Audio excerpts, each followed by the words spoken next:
আসসালামু আলাইকুম, কেমন আছেন বন্ধুরা? নিশ্চয়ই ভালো আছেন। আজকে আমি আপনাদেরকে দেখাবো মওলা মাছের চচ্চড়ি, টমেটো দিয়ে, আলু বেগুন দিয়ে। এখন আপনাদের দেখাচ্ছি কি কি সবজি লাগবে। এখানে কাঁচামরিচ, পেঁয়াজ দেখতে পাচ্ছেন বন্ধুরা, কেটে রেখেছি। আলু বেগুন কেটে এখানে রেখেছি। আর হলুদের গুঁড়া, মরিচের, ধনে জিরার গুঁড়া আর তেল নিয়েছি 2 টেবিল চামচ, দেখতে পাচ্ছেন। এখন এগুলো মেখে নিতে হবে সব। যত মাখবেন তত ভালো হবে, টেস্ট হবে।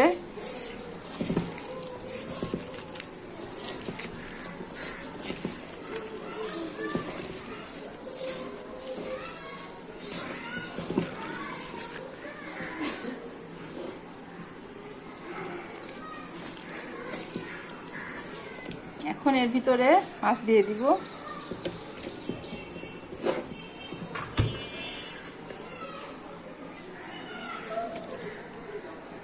পাচ্ছেন, মাছ দিয়ে দিলাম।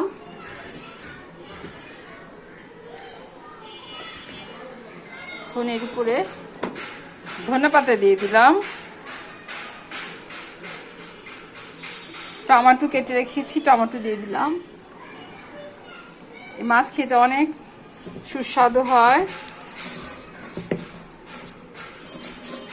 তারা রান্না করে খাবেন, অনেক টেস্ট।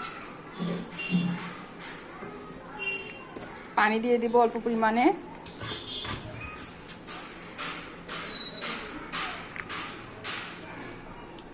আধা মুখের থেকেও কম দিয়ে দিলাম। পানি উঠবে, যেহেতু এটা চচ্চড়ি, পানি উঠবে, এর জন্য আর পানি লাগবে না। দেখতে পাচ্ছেন বন্ধুরা,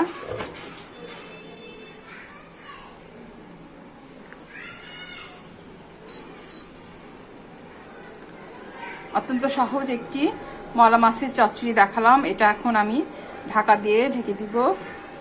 তারপরে এটা 15 থেকে 20 মিনিটের ভিতরে হয়ে যাবে ইনশাল্লাহ। তো আপনারা সবাই রান্না করে খাবেন, বাচ্চাদেরকেও দিবেন। এই ছোট মাছে অনেক ভিটামিন, ছোট বড় সব মাছই আমাদের খেতে হয়। এটা আমাদের দেশীয় মাছ, মওলা মাছ।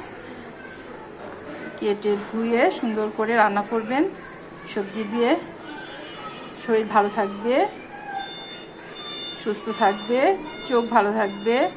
তো সবাইকে আবারও অনেক অনেক শুভেচ্ছা ও ধন্যবাদ জানিয়ে আজকে রান্নার অনুষ্ঠান শেষ করছি। সবাই ভালো থাকুন, সুস্থ থাকুন, শরীর সবার ভালো থাকুক, সুন্দর থাকুন। আসসালামু আলাইকুম ওয়া রাহমাতুল্লাহি ওয়া বারাকাতুহু। আল্লাহ।